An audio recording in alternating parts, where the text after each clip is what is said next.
ele fez mais de 80 perguntas em alemão, que era a língua dele, ele era alemão, e também em latim. E as meninas respondiam com a maior simplicidade em português. Meninas simples, que não tinham cultura nenhuma, e respondiam a todas as perguntas que o padre fazia. Elas respondiam, que Nossa Senhora dizia, e davam a resposta em português. Então, isso foi uma das grandes provas de que as meninas falavam a verdade. As perguntas eram feitas em alemão ou em latim e eram respondidas em português.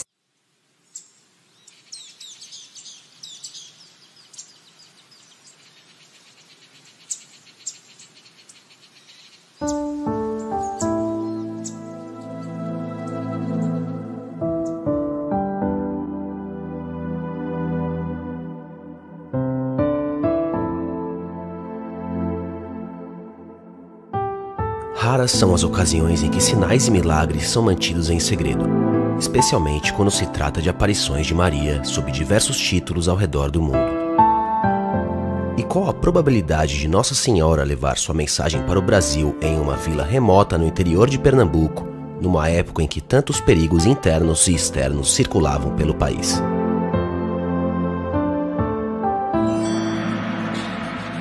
Sabemos das aparições de Maria em Fátima, Lourdes, Cidade do México e tantos outros lugares, sempre pedindo oração, penitência e se comunicando com pessoas simples. Tão maior é a simplicidade da Mãe de Jesus em aparecer para duas pequenas meninas no sítio Guarda, em Simbres, no ano de 1936, e se deixar interrogar pelo padre, que mais tarde seria o responsável por tornar possível que a história fosse contada. Numa época em que o mundo sofria ameaças com o comunismo, em que guerras estouravam e em que o controverso Lampião andava com seus cangaceiros pelos sertões de Pernambuco, podendo ser perigoso a quem aparecesse em seu caminho, a mensagem de Maria era muito simples: rezar e fazer penitência para assim evitar que grandes males afetassem nosso país.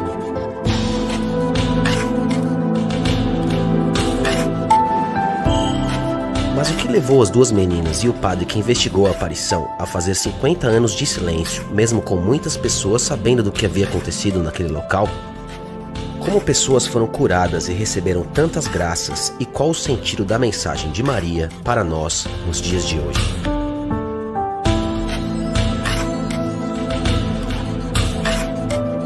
Quando criança, Maria da Luz, que mais tarde ficaria conhecida por Irmã Adélia, já era muito amiga de Maria da Conceição, cuja família não tinha uma boa condição financeira e passava por sérias dificuldades.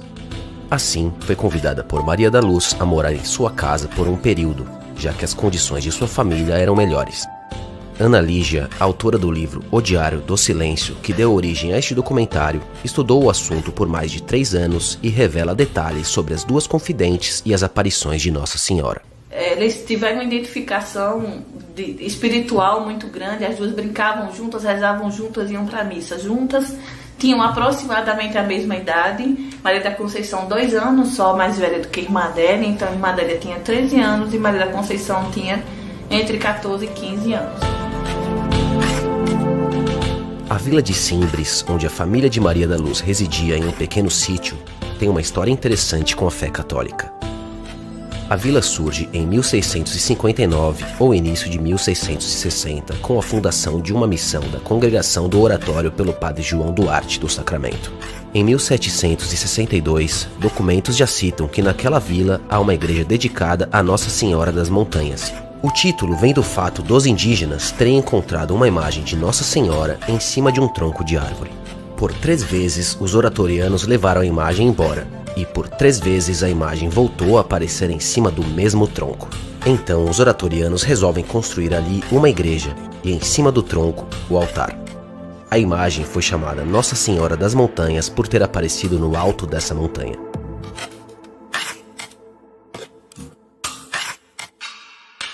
No dia 6 de agosto de 1936, as duas meninas colhiam mamonas nas serras de Simbres, quando Maria da Conceição avista algo que mudaria para sempre a vida das duas e a história da região.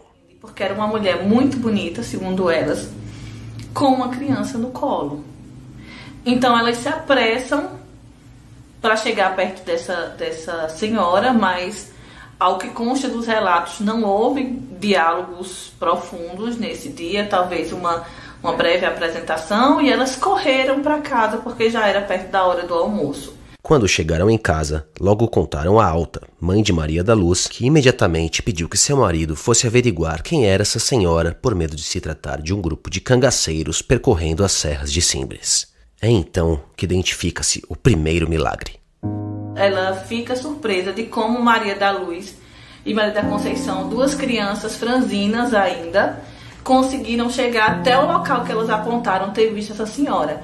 Era no meio de xique-xique, de cacto, no meio de pedras, lugar escorregadio muito perigoso, com muita dificuldade se conseguia chegar. E elas foram sem rasgar os vestidos, como relata o diário do Padre Kelly. A partir de então, inicia-se uma sequência de aparições que resultam em grande comoção popular, romarias e milagres. Foram mais de 40 aparições de Maria sob o título de Nossa Senhora das Graças, sempre com o mesmo teor, pedindo penitência e avisando sobre o risco do comunismo entrar no Brasil, além de devoção ao Sagrado Coração de Jesus e ao Imaculado Coração de Maria. Como esses comentários aumentaram por demais, a Igreja Católica achou por bem intervir em caráter de prudência e designou o padre José Kerley para ser o inquisidor dessas aparições. Joseph Kerley nasceu em 19 de maio de 1881 em Rheinstetten, na Alemanha. Se formou em medicina pela Universidade de Munique antes de aceitar o chamado de beneditinos alemães a vir para o Brasil, onde foi diretor da primeira escola de veterinária na Universidade Rural de Pernambuco.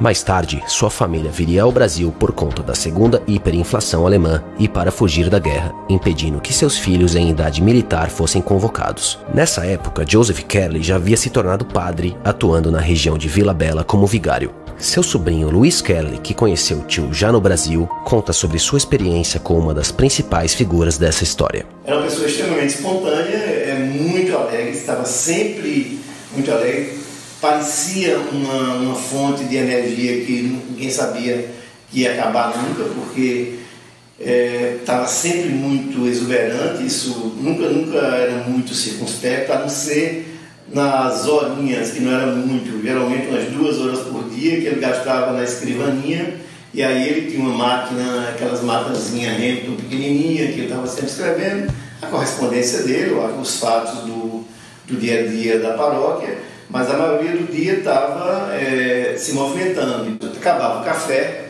ele começava a parte de atendimento como médico, porque você sabe que ele havia estudado medicina na Alemanha e que ele veio para o Brasil para a fundação da Universidade Rural, veio com o curso de veterinária, que também é uma história até curiosa, mas vamos voltar para a rotina.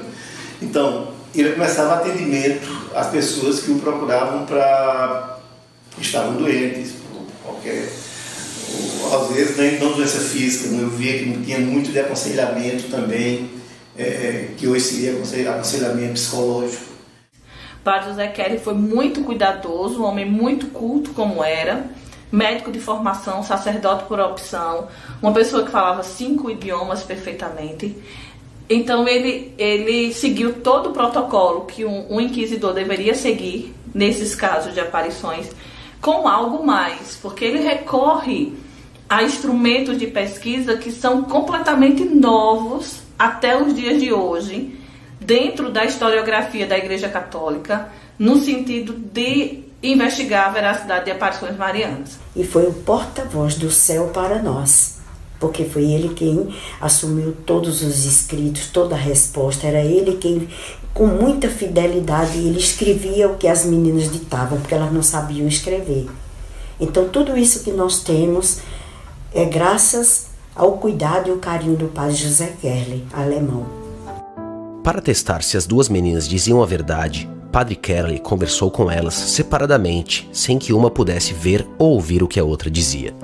Então o Padre Kerley pede para que Maria da Conceição suba ao local das aparições e, diante da aparição de Nossa Senhora, Ele pergunta, aonde você vê Nossa Senhora? Onde você vê esta bela senhora, aliás? E aí Maria da Conceição diz, eu vejo à minha direita.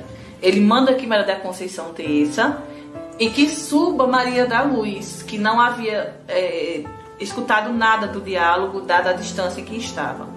E aí ele pergunta a Maria da Luz, aonde você vê essa bela senhora? Maria da Luz, muito firme como sempre, diz, eu vejo à minha direita. Aí ele responde, não pode ser, porque a sua amiga disse que via à esquerda. Aí ela disse, se ela vê à esquerda, eu não sei, eu vejo à minha direita. Ele fez mais de 80 perguntas em alemão, que era a língua dele, ele era alemão, e também em latim. E as meninas respondiam com a maior simplicidade em português. Meninas simples, que não tinham cultura nenhuma, e respondiam a todas as perguntas que o padre fazia. Elas respondiam, que Nossa Senhora dizia, e davam a resposta em português. Então, isso foi uma das grandes provas de que as meninas falavam a verdade. As perguntas eram feitas em alemão ou em latim e eram respondidas em português. No lançamento da primeira edição do meu livro, eu convidei um padre para fazer uma palestra no lançamento do livro, e ele veio, fez a palestra, um estudioso mariano. E aí, durante a palestra, ele falou, eu gostaria que vocês, porque haviam outros padres na plateia, nos ajudassem a decifrar teologicamente a aparição de Simbres. E aí ele citou um fato de que na pedra, um dos sinais deixados por Nossa Senhora é o número 4. E aí nós tínhamos várias teorias para esse 4. E aí ele falou algumas, porque assim, esse 4, ele é muito citado no livro de Padre Kerley, no diário que o Padre Kerley deixou, aliás, porque quando o padre pergunta para as meninas o que significa o 4, elas respondem que Nossa Senhora faz assim, aponta para o céu. E ele não entende. E ele volta a perguntar depois e ela faz o mesmo gesto, aponta para o céu. Então, quando o padre, no lançamento do meu livro, fala sobre esse enigma, tinha um amigo meu judeu que estava do meu lado e ele diz assim, eu sei o que é o 4. Aí eu disse, o que é o 4? Ele disse, o 4 é o nome de Deus. O nome de Deus é formado por 4 letras, não só aqui no nosso idioma português, mas principalmente no hebraico, que é o tetragrama.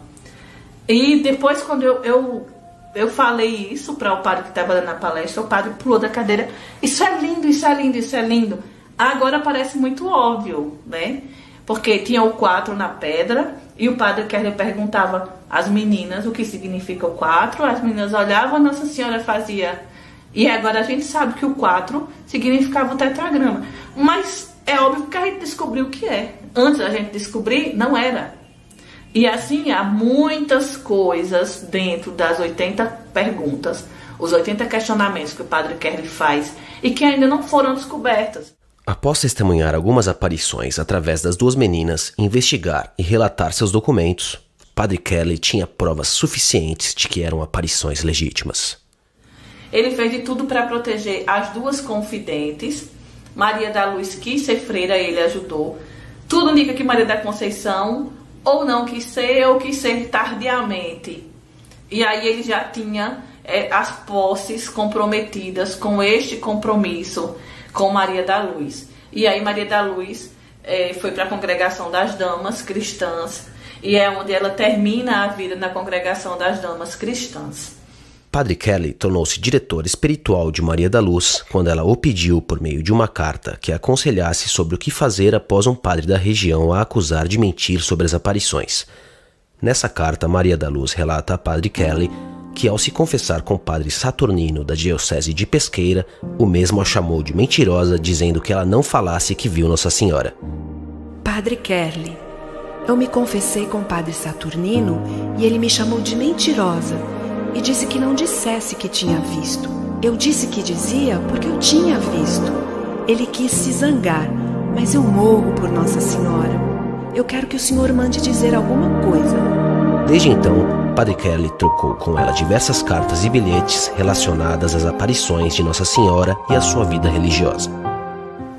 Em uma das cartas ela diz ao Padre Kerley que Nossa Senhora disse que em algum tempo ia ser despertada nela a vocação. E ele respeita esse tempo. Não tem nenhuma correspondência do Padre Kerley que provoque, que incentive ou que cobre. Agora, quando ela diz, eu quero ir ao convento, eu quero ser freira, aí ele mexe com o mundo, ele pede ajuda a pessoas, ele recorre a congregações como as Filhas de Maria, para conseguir levá-la ao convento. É importante ressaltar o cuidado que Padre Joseph Kerley teve de guardar todos os registros, desde seu primeiro contato com a aparição até a última carta que trocou com a irmã Adélia. Isso permitiu que todo o trabalho de pesquisa e apresentação fosse realizado, impedindo que tais registros caíssem no esquecimento e revelando uma história rica em detalhes em que Nossa Senhora se permite ser interrogada, transmitindo mensagens em aparições sem precedentes no Brasil. Essa documentação ficou muito bem guardada pelas damas da Congregação das Damas Cristãs e elas foram muito generosas a ceder essa documentação para a minha pesquisa. E dentro dessa documentação havia o diário da irmã Adélia, havia o diário do Padre Kerley, havia o diário do Frei Estevão, que era um franciscano e que ajudou muito o Padre Kerley no entendimento mariano e teológico de todos esses fatos. Então, porque eu fundamentei em cima desses diários, é que eu chamei o livro de O Diário do Silêncio. Porque eles passaram 50 anos em silêncio, tanto o Padre Kerley, o Frei Estevão, irmã Adélia, e depois descobrimos que também Maria da Conceição. Frei Stefan Röttiger nasceu na Alemanha em 5 de janeiro de 1877 e ordenou-se em novembro de 1906. Era da ordem franciscana e residiu no convento de Pesqueira no ano de 1936, o que o permitiu acompanhar todos os eventos relacionados às aparições em Simbres e ajudar o padre Joseph Kerley na investigação dos fatos. Mesmo após sua morte em 23 de setembro de 1955, ele foi de extrema importância para os estudos sobre as aparições, pois deixou um diário minucioso sobre os acontecimentos em Simbres e foi nos seus escritos que se baseou o livro O Diário do Silêncio. Eu não cheguei a conhecer Maria da Conceição, mas a irmã dela, Dona Júlia, me disse que quando Maria da Conceição, a partir de determinado momento da vida, ia falar da história de Simbres, dizia que não podia porque dava um aperto no coração. Ela não sabia que a irmã Adélia estava fazendo os 50 anos de silêncio. Ela não sabia que o Padre Kerley estava, nem que o Frei Estevão estava. E eles fizeram esse silêncio para que pudessem seguir a vida religiosa deles. Foi necessário que fizessem esses 50 anos de silêncio para garantir que irmã Adélia tivesse uma vida religiosa tranquila, evitar que as pessoas a considerassem como uma futura santa e exageros em questões de devoção com sua pessoa. Surgiu até um certo comentário que ela era proibida de contar, de relatar, de falar do assunto, mas a congregação, nossa congregação, nunca a proibiu. E particularmente ela me dizia, jamais, não. Agora, houve um fato que nem todo mundo conhece. É que ela pediu ao seu diretor espiritual que a proibisse de falar. Porque como ela era muito obediente, ela tendo uma ordem externa, para ela era mais fácil. Então ela pediu, aí se confessou, que a proibisse de falar. Então ela se sentiu muito mais segura. Quando as pessoas perguntavam, ela dava sinal de que não tocava nesse assunto. Ela não se sentia superior por ter visto Nossa Senhora. Pelo contrário, ela achava que por ela ter visto Nossa Senhora, ela precisava ser a mais humilde das pessoas.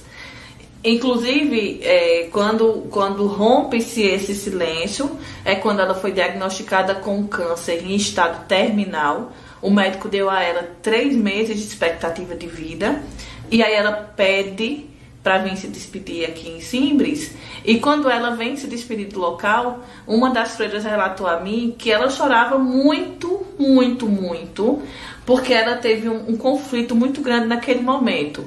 Porque ela achava que, por ela ter feito aquele período de silêncio para que pudesse ter uma vida religiosa, cuidar dos pobres, ser reconhecida e tudo mais, apesar de que muita gente sempre soube quem ela era, ela podia ter impedido que muitas almas se salvassem ou se convertessem. Irmã Adélia, já gravemente doente e sentindo sua saúde enfraquecida, decide pedir à sua superiora, Madre Bernadette, que pudesse revelar às suas irmãs do convento a grande história das aparições que ocorreram quando jovem no sítio Guarda, em Simbres. Então, convidou um grupo de irmãs para que ouvissem seus relatos. E como ela estava muito doente, ela pedia, naquela ocasião, uma oportunidade de ainda voltar lá ao sítio Guarda para que ela pudesse recuperar um pouco o seu pedido de perdão pelo silêncio que ela vivera durante muitos anos.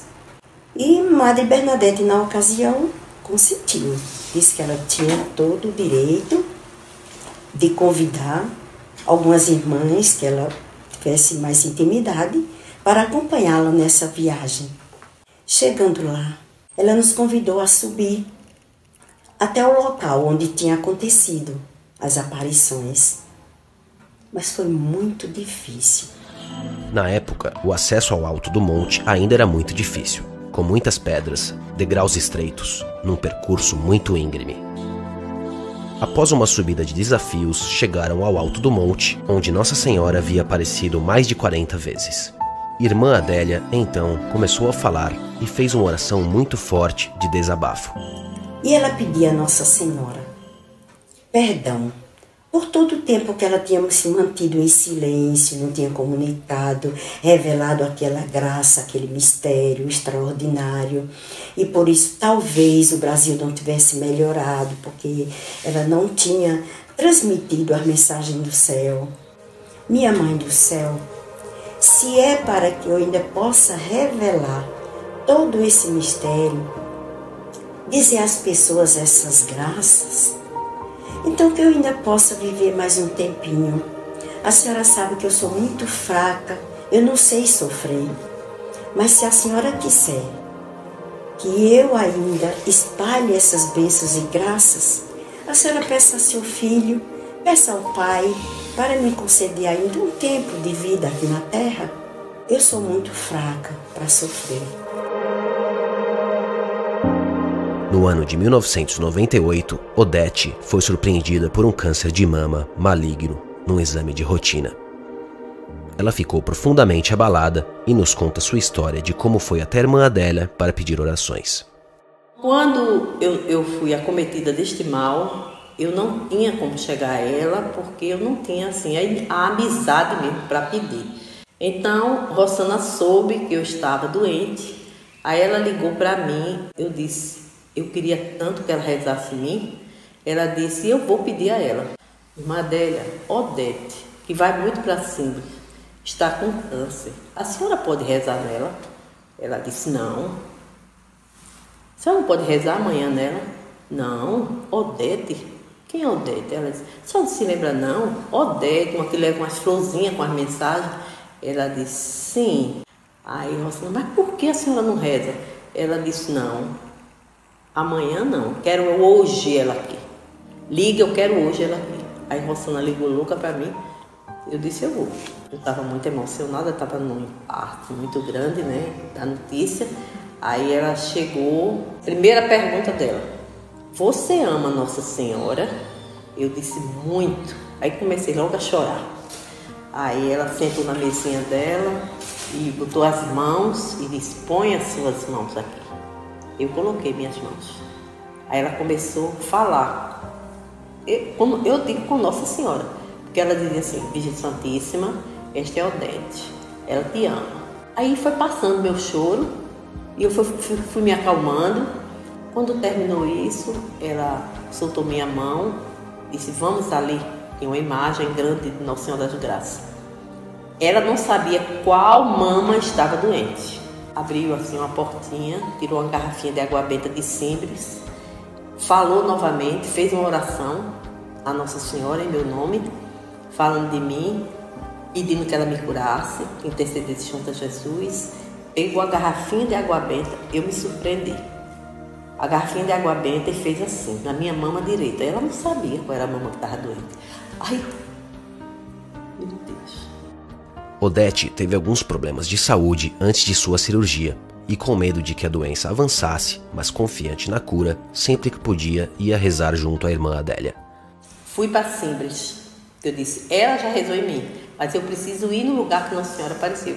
Quando eu cheguei lá, que eu subi um monte, que eu já tinha subido tantas vezes, cheguei lá em cima, eu não consegui falar, mas a coordenadora do grupo falou por mim. E eu falei no meu coração com Nossa Senhora, me cure para que eu possa, para o ano em agosto, estar aqui com as suas mensagens.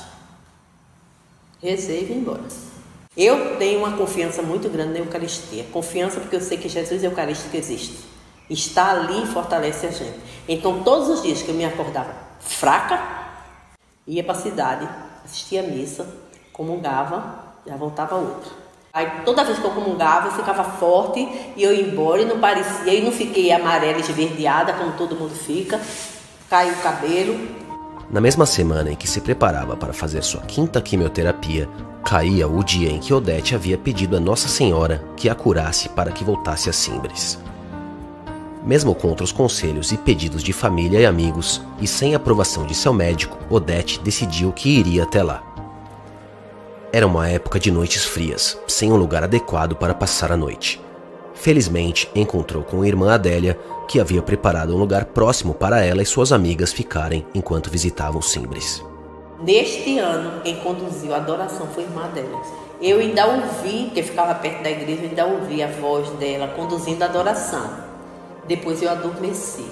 Me acordei na madrugada, as meninas naquela maior euforia. Nesta noite que ela conduziu a adoração, o ostensório, onde bota a hóstia grande, ficou todo iluminado e as pessoas fotografaram e todas viram. Eu disse, mulher, pelo amor de Deus, vocês deviam ter me chamado, sabendo que eu estou vivendo um problema desse. Mas tudo bem. Aí no outro dia eu fui dizer a ela, irmã Adélia, me despedir da senhora, agradecer, que eu vou embora, não vou poder ficar para a missa. Ela disse, não, vocês vão ficar para a missa. Eu disse, eu queria pedir à senhora que amanhã, eu chego hoje em casa, amanhã eu vou fazer quimioterapia. Peça a Nossa Senhora para me acompanhar. Ela disse, não, você não vai agora não, filha, nem você nem seu grupo. Vão ficar aqui, assistir a missa, comunga, depois vão.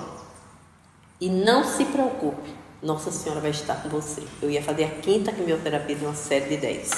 Aí fui, fiz a quimioterapia. Esta quimioterapia, eu não tive nenhuma dor de cabeça, eu não tive. Fiz os 3 dias de repouso, porque o médico andava. Aí ele chegou do congresso, aí ligou, a secretária dele ligou para mim, Dona Odete, a senhora tem que vir aqui. Aí eu disse, será que deu alguma coisa? Ele deve ter levado meu caso para estudo, né? Aí fui. Eu estava na sala conversando com outras pessoas, também todas com câncer, e ninguém estava com perfume diferenciado. Quando disse assim, Dona Odete Cabral de Oliveira, que eu me levantei, um perfume de rosa, lembra o perfume da rosa daqui ligeiramente. É um cheiro maravilhoso. Então, eu me levantei, que eu senti assim, eu disse, poxa, que cheiro maravilhoso, diferente. Aí caminhei, né? Tem um corredor. Esse perfume me acompanhou este corredor todo, até eu entrar na sala do médico. Quando eu me sentei, que ele disse, Odete, que bom, como você está? Eu disse, estou ótima. Eu me sentei, o perfume desapareceu. Ele disse, lhe chamei para lhe dizer que você está curada e que você não fará mais nem quimioterapia. Esta foi a última quimio. Você não fará radioterapia. Você vai curtir sua vida. Menina, eu fiquei pasma, assim, sabe? Eu disse, foi Nossa Senhora que pediu a Jesus. Aí, o que eu disse foi? Você nem sabe o que é. Eu contei a ele o que eu fiz. Você fez isso? Fui. Você não estava aqui? Eu fui sem sua ordem. Mas estou pronta. Se você está curada. E esse meu filho teve um acidente. Ele caiu do 5º andar. E eu, no momento que eu recebi a notícia, era mais ou menos de meia-noite para 1h da madrugada, eu estava rezando o texto de Padre Pio, quando recebi o telefone dizendo que ele tinha caído, portanto, morrido. Saí de casa com meu marido desesperado, os outros irmãos também desesperados, e fomos para a casa da minha sogra, onde ele se encontrava. E realmente lá tinha muita gente, ele estava a ambulância já saindo, eu corri para que ele rezar nele, eu pedi a Jesus que o acompanhasse, que Nossa Senhora o acompanhasse. e que Jesus mostrasse o melhor caminho. Nós seguimos, lá chegando no Hospital das Clínicas, da Restauração, não tinha vaga. Aí ligaram para mim perguntando onde levaria. Eu escutei uma voz no meu ouvido, um sopro dizendo Esperança. E eu mandei ir para o Hospital Esperança. Daí passaram-se 3 meses, ele entre a vida e a morte. Nesse período, a minha amiga Odete conversou com a irmã Adélia, mas não contou a ela que era proibido contar o que ocorreu com meu filho, porque ela gostava muito de mim. E ela, como era uma velhinha, e não poderia dizer para ela exatamente isso. Então, eu fui lá, depois eu estive lá, e quando eu lá cheguei, ela disse para mim que já sabia tudo, que Nossa Senhora tinha contado para ela o que aconteceu com meu filho. Mas que olhou para mim, botou a mão na minha cabeça, rezou, e disse para mim que Nossa Senhora esteve com ela uma noite antes, e disse para ela que estava com o meu filhinho, que era o meu filho. A irmã dela contou a ela o acontecido, ela nos chamava, a mim e Odete, como amigas fortes, e disse para Nossa Senhora que o filho da amiga dela forte, que era Nevinha, que sou eu, disse para ela que o que aconteceu com meu filho, todos os pormenores que eu não tinha conversado com ela e nem ninguém conversou, mas ela sabia. Então Nossa Senhora disse que não se preocupasse e que ela estava com ele. E realmente, depois de um período, meu filho, desenganado por todos, o fígado dele partiu em 3 pedaços, foi desenganado, ia submeter-se a outra cirurgia, e a irmã Adélia rezou por ele, eu fui no Santíssimo rezar também, como ela mandou, e meu filho não chegou a operar, voltou do caminho da sala de cirurgia, tudo restaurado, fígado e a hemorragia. Passaram-se mais 3 meses, ele esteve alta, está aí curado. Eu levei a irmã Adélia para que ela o conhecesse. Ela, quando olhou, disse que ela estava diante de um próprio milagre. Um acidente foi, eu estive com 8 pessoas no carro, inclusive Maria da Conceição, nós fomos para o guarda fazer um passeio, né? Passeio mesmo, rever. Eu digo, Maria, dá um passeio lá na tua terra, nunca mais foste lá. E nós fomos. E quando viemos voltando, a motorista querendo levar uma outra para outra cidade, tinha que pegar a lotação de 5 horas da tarde. Então ela arrochou o pé, vencendo, estrada de chão. E simplesmente o carro capotou 3 vezes. Eu não vi porque o aperto foi tão grande assim na hora, o impacto, mas a outra pessoa que estava do lado disse que ela só fez dizer, Maria da Conceição, valei minha Nossa Senhora. E eu sei que nós não sofremos nada, ninguém saiu de dentro do carro, não teve nenhum arranhão, exceto a motorista que teve um corte na cabeça, mas deu tudo certo, não teve problema nenhum. E pronto, ficamos todos salvos, todos felizes. E graças a Deus estamos aqui contando história. Foi um momento assim também milagroso, porque foram 3 capotadas, uma em cima da outra. E graças a Deus estamos aqui contando história. Uma das provas que eu acredito na veracidade das aparições é o aumento de pessoas, né, que estão indo lá ao sítio guarda. O número muito grande de pessoas que procuravam a irmã Adélia para aconselhamento familiar. Houve muita mudança de família, muita conversão pessoal. Nós temos aí em jornais, aí, mesmo, até no dia mesmo da morte de irmã Adélia, a capela superlotada, a capela do Colégio Damas, e as pessoas iam dar os depoimentos, mas eram depoimentos constantes. Todo mundo queria usar o microfone e se pronunciava. E depois nós recebemos aí, tem até uns depoimentos de pessoas com curas através de orações, né? Filhas revelando, escreveram para nós.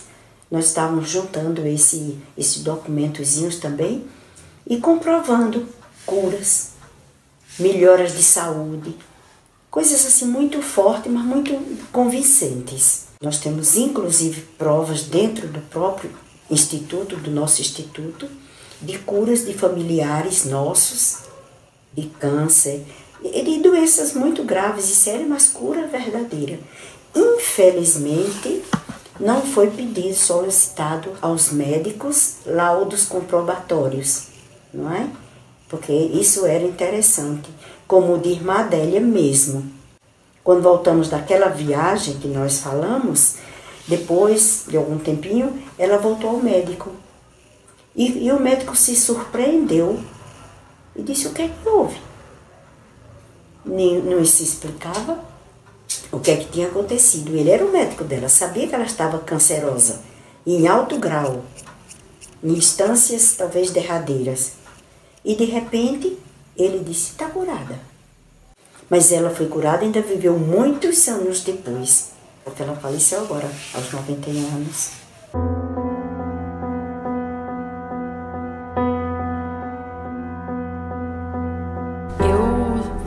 Sempre tive o sonho de ficar grávida, fiquei grávida em março e graças a Deus uma gravidez muito tranquila.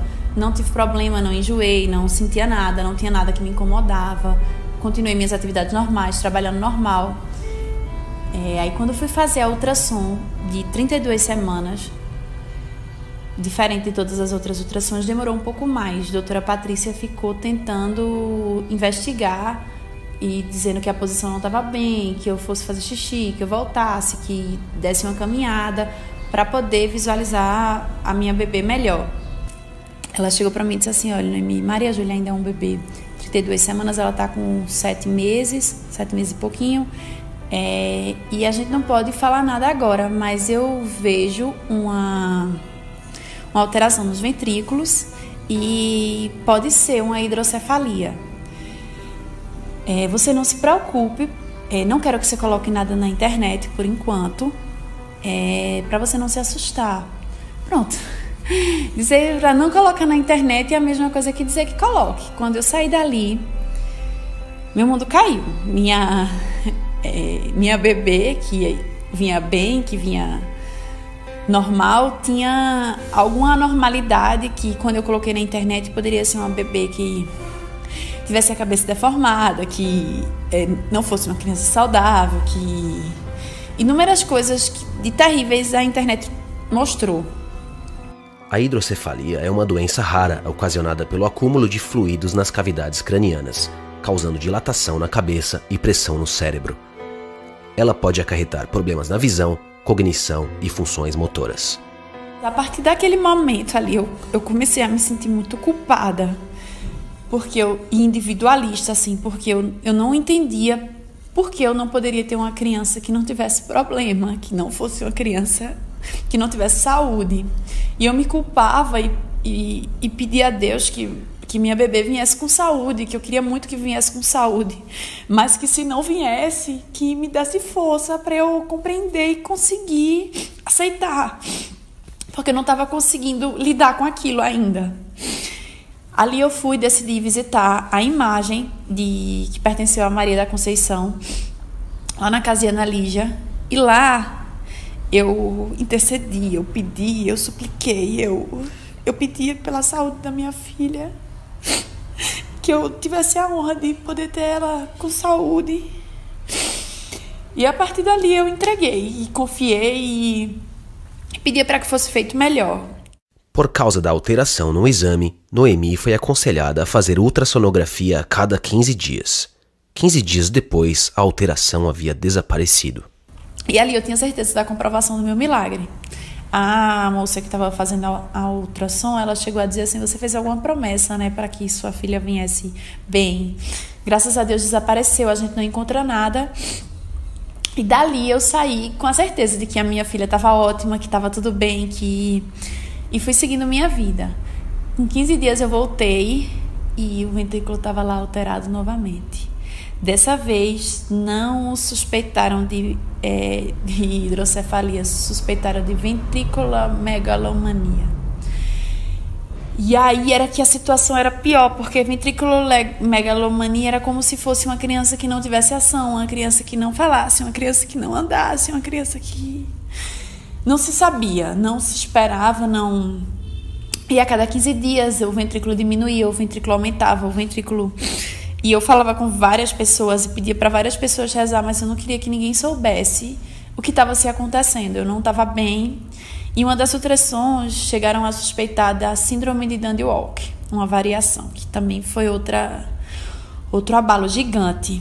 E aí, eu já estava perto das 40 semanas, eu queria muito ter tido parto normal, não consegui, entrei para indução, cheguei nos 10 centímetros, passei 2 horas e meia no expulsivo, mas não é como a gente quer, é sempre como Deus quer. Assim que Maria Júlia nasceu, que tiraram ela, era uma bebê que eu não sei explicar o sentimento. Era uma bebê que quando o Dr. Reginaldo, o neonatologista e pediatra dela, pegou, que disse assim, nossa, nasceu uma menina de 1 mês, que ela, graças a Deus, era uma menina grande, feito eu. Então, assim, quando pegou, que viu que, graças a Deus, era uma criança aparentemente normal, mas o probleminha estava na cabeça, não era no corpo, não era nada interno. Então, a gente ainda no hospital, Maria Júlia com um dia, Dr. Regi, que a gente chama Dr. Regi, ligou pra mim e disse assim, Noemi, a gente precisa fazer a ressonância dessa bebê pra ter certeza. Aí ele marcou pra sexta-feira, Maria Júlia nasceu na terça, eu saí numa quinta, na sexta-feira a gente foi fazer a ressonância. Quando eu cheguei lá, eu não sabia que pra fazer a ressonância tinha que estar 4 horas em jejum. E aí o médico pediu para voltar na segunda-feira. Aí começou um tormento, porque como era que uma criança recém-nascida de menos de 8 dias ia passar 4 horas de jejum para poder fazer a ressonância. E a partir dali, eu tinha certeza que Maria Júlia era meu milagre, porque ela se mexia, ela se movimentava, ela, graças a Deus, e aparentemente era uma criança, como o Dr. Regi disse, aparentemente era uma criança normal. E aí, quando foi feita, na segunda-feira, ela, como um milagre, ela passou as 4 horas sem chorar. Ela passou as 4 horas. Não sei explicar como, também não sei. Foi Deus, foi Nossa Senhora que colocou os mantos protetores sobre ela e fez com que em 4 horas uma criança recém-nascida não chorasse, não quisesse o leite dela. E a gente fez a ressonância e eu não consegui entrar para fazer o exame, porque...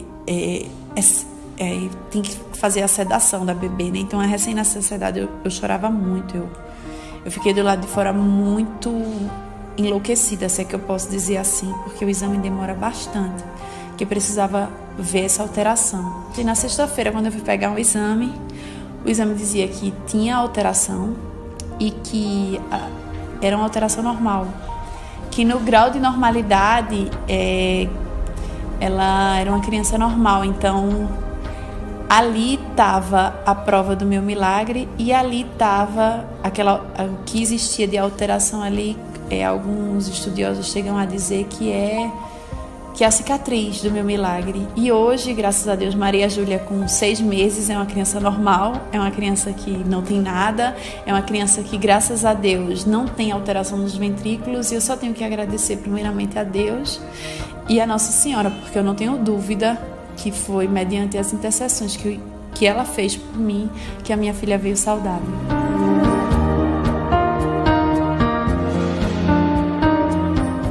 Após sofrer uma queda e perceber algo estranho, Julie foi diagnosticada em 2017, aos 24 anos, com um tipo de câncer muito raro para alguém na sua idade.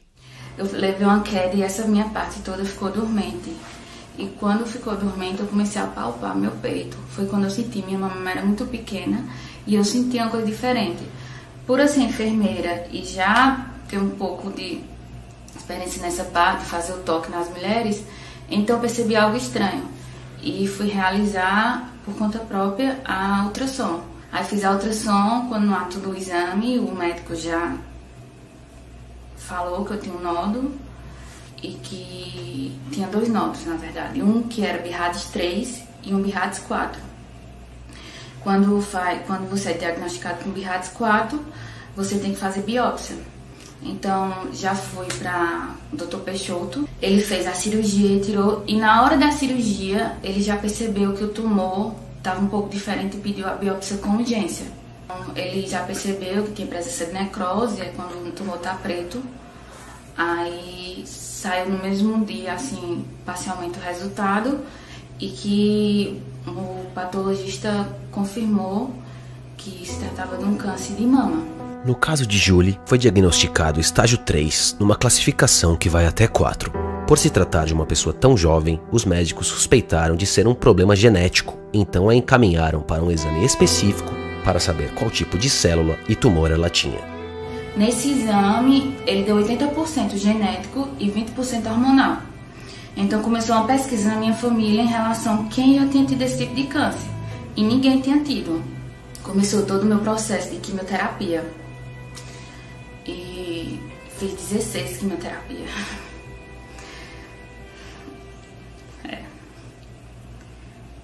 É bem pesado. Que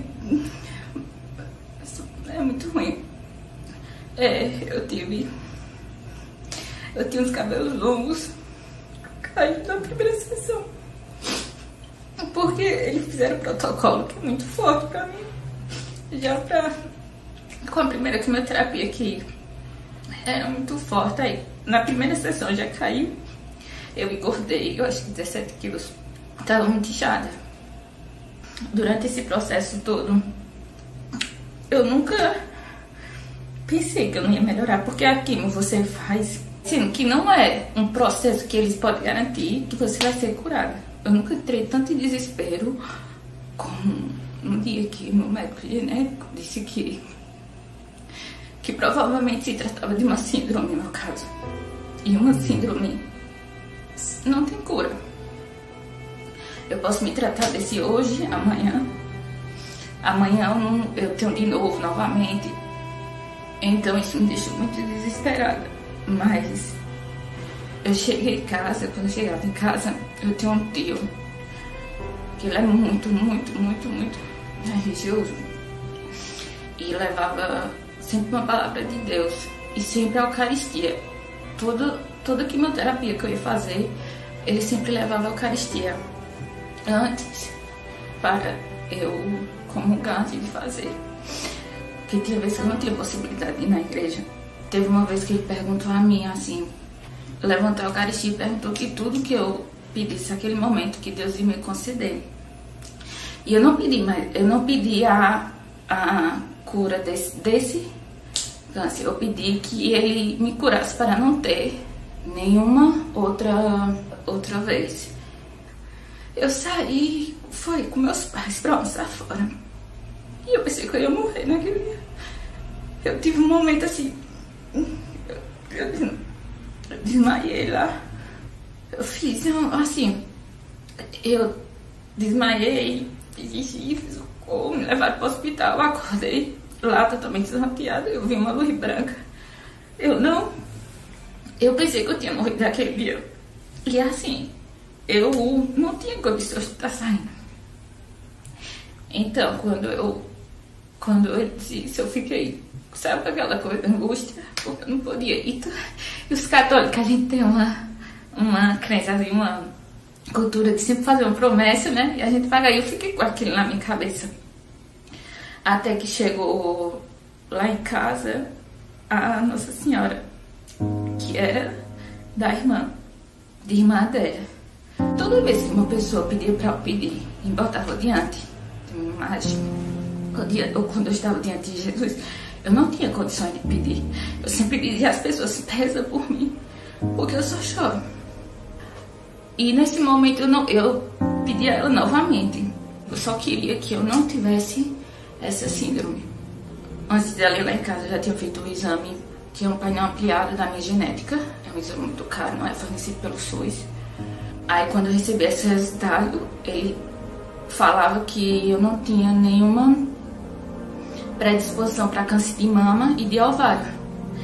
E no meu imunohistoquímico, o meu primeiro tumor disse que eu tinha 80% na genética, que tinha esse tumor era genético.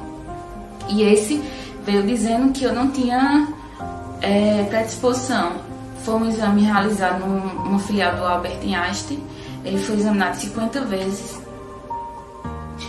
E depois desse exame também levei para o médico. Eu não precisei mais fazer rádio, porque até então eu ia fazer radioterapia. E depois a santa voltou lá em casa. E quando ela foi, eu fui contar o que tinha acontecido, tava contando, e com ela no meu colo. Eu comecei a chorar, começou a exalar um cheiro dela. E eu perguntei, vocês estão sentindo esse cheiro? Na segunda vez que eu comecei a chorar mais ainda, aí foi quando todo mundo começou a sentir. Meus pais que estavam na cozinha vieram na sala e perguntaram se a gente estava sentindo esse cheiro, que cheiro era esse? Um cheiro de óleo, madeira e rosa muito forte. E naquele momento, assim, foi um momento de gratidão, porque eu senti a confirmação que Nossa Senhora sempre estava do meu lado, intercedendo ela, intercedendo por mim. A Jesus, aquela ali foi uma confirmação que eu não sei assim dizer a alegria que eu senti. Ter um prognóstico tão bem como eu tive agora foi uma coisa assim que eu só tenho a agradecer realmente. Julie passou por uma cirurgia para retirar a mama e reconstruí-la. Ela ainda está em tratamento, tomando uma medicação todo mês durante 5 anos para evitar que qualquer câncer retorne. Depois da cirurgia, eles fizeram uma biópsia. Não foi encontrada mais nenhuma célula cancerígena.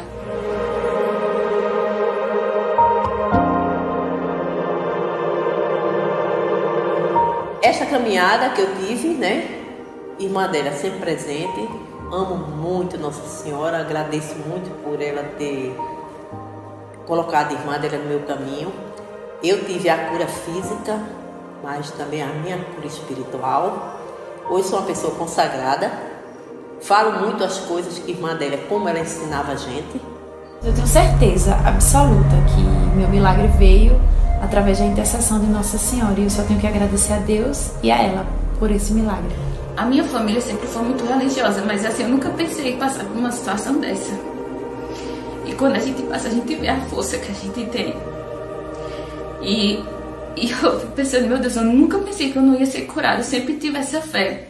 E o que eu tenho, assim, é agradecer a todo mundo que me ajudou nessa caminhada de acreditar, e sempre estar rezando, intercedendo, e que pediu por mim. E eu tenho certeza que foi Deus que estava usando cada um. E agora, o pedido que eu faço a Nossa Senhora, que eu sei digo agora, é que eu vou me casar e que eu possa ter um filho, porque a quimioterapia deixa estéril. E durante a quimio eu também fazia tratamento hormonal, que é horrível. Que eu entrei na menopausa precoce e eu ficava muito mal com ela junto com a quimioterapia. Hoje o que eu peço a Nossa Senhora realmente quando eu me casar, que eu possa ter meu filho, que eu vou voltar e vou contar a todo mundo que ela também intercedeu por mim.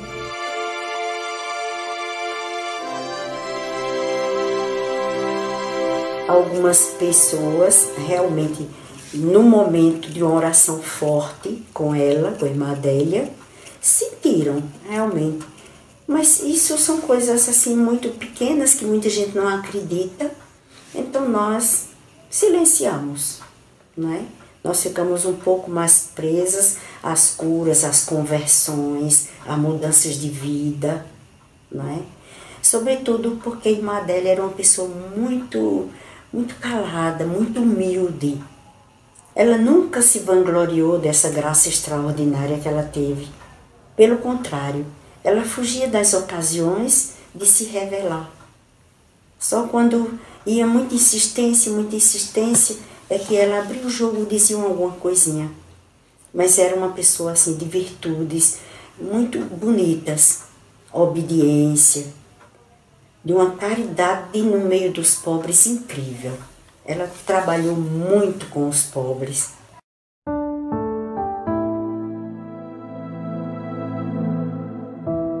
Acompanhamos até o último dia, nós estivemos com ela. Quando ela no leito, fazendo hemodiálise, né? Ela chegou a fazer hemodiálise, uma purificação, porque aquilo é muito doloroso.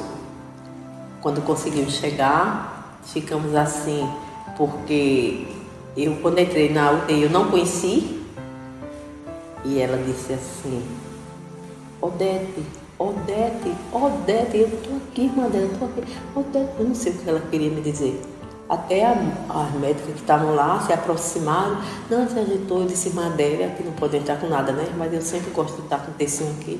Aí eu peguei, tirei o texto, botei a mão na cabeça dela, irmã Adélia, sou eu. Aqui é um texto de Nossa Senhora.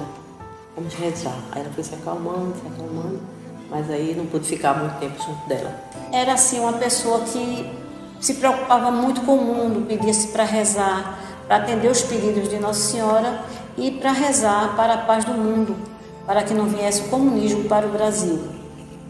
Também pedia-se para se rezar para os pobres, para a conversão dos pobres, para que atendesse ao pedido de Nossa Senhora.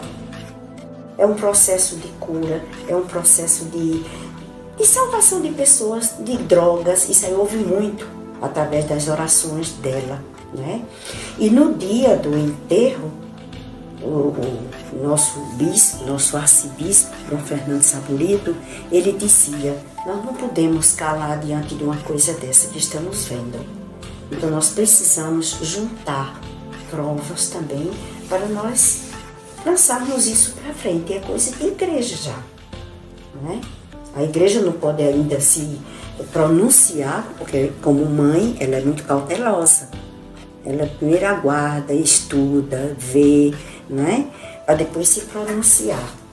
Mas o que eu sei é que essas aparições, esse fato chamado Irmã Adélia, já é um caso chegado até Roma, né? O Vaticano tem conhecimento disso, agora se mantém cauteloso e tem razão. A gente não pode adiantar. Agora, as pessoas é que não se calam diante de coisas grandes, né? São coisas misteriosas, a gente não explica, porque são coisas do céu, são coisas sobrenaturais, mas não há como negar.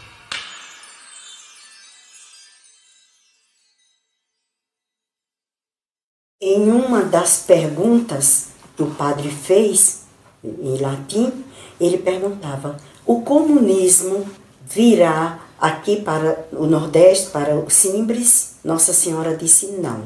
Ele perguntou novamente: virá para o Brasil? Ela disse sim, se não rezarem e não fizerem penitência. Aí agora a gente já vê um pouco essa realidade, não é? Está aí, estamos ameaçados de uma mudança trágica de um sistema de governo. E a gente vê como é que o Brasil está encarando uma vida de oração, uma vida familiar correta. As leis que estão sendo realmente totalmente aprovadas agora, contra a família, a favor do aborto. Então a gente não pode esperar outras coisas, né? Cortou a oração, tirou a vida familiar, essa vida de honestidade, de formação nas crianças. Então a gente não pode esperar outra coisa senão o cumprimento da palavra de Nossa Senhora. E que Deus nos permita que isso não chegue até nós.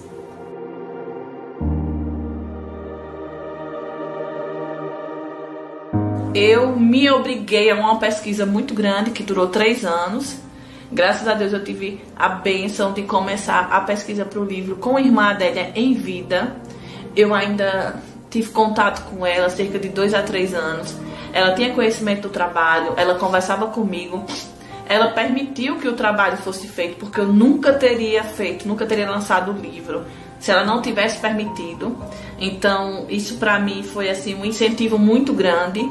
Ela permitiu, ela quis que esse livro existisse, apesar de que ela me disse que não veria o livro, e realmente ela não viu, porque o livro foi lançado cerca de 3 meses após o falecimento de Irmã Adélia. Apesar de Nossa Senhora ter aparecido àquelas 2 meninas há mais de 80 anos, sua mensagem é atemporal e chega para nós em um momento importante de nossa trajetória. Em suas aparições, ela dizia que o Brasil poderia enfrentar um banho de sangue caso não orasse, fizesse penitência e tivesse devoção ao Sagrado Coração de Jesus e ao Imaculado Coração de Maria. No momento de nossa história em que o número de homicídios no Brasil é maior do que o de 150 países somados em todos os continentes, segundo dados da ONU, temos uma confirmação desse alerta de Nossa Senhora. e a lembrança de que a oração, devoção e penitência são os melhores caminhos para trazer paz ao nosso país. Por isso, espalhar a mensagem sobre as aparições em Simbres é tão importante. Primeiro, para que as mensagens de Simbres sejam propagadas, e segundo, para que estudiosos se interessem pelo assunto e tragam a sua colaboração. Ave Maria, cheia de graça, o Senhor é convosco. Bendita sois vós entre as mulheres, bendito é o fruto do vosso ventre, Jesus. Santa Maria, Mãe de Deus, rogai por nós, pecadores, agora e na hora de nossa morte. Amém. Glória ao Pai, ao Filho e ao Espírito Santo, no princípio, agora e sempre. Amém. Quero até aqui, irmã Adélia, muito bem, irmã Geraldine, irmã Alvina, todos bem, bem-vindas, né? Muito bem, Deus abençoe. Vamos ver se a gente acerta, Maria. Ave da graça, diz também minha alma. Ave da graça, diz os plantos meus. Ave da graça, diz a minha vida, na crença viva de falar com Deus. Ó Mãe ditosa, por Deus é escolhida. Ó Mãe ditosa, no belo monte Aparecida. Ó Mãe ditosa, dizem as crianças, vieste ao mundo, salva a nossa vida. A chaga aberta na santa mão está mostrando o sangue dos irmãos. Tem de piedade, ó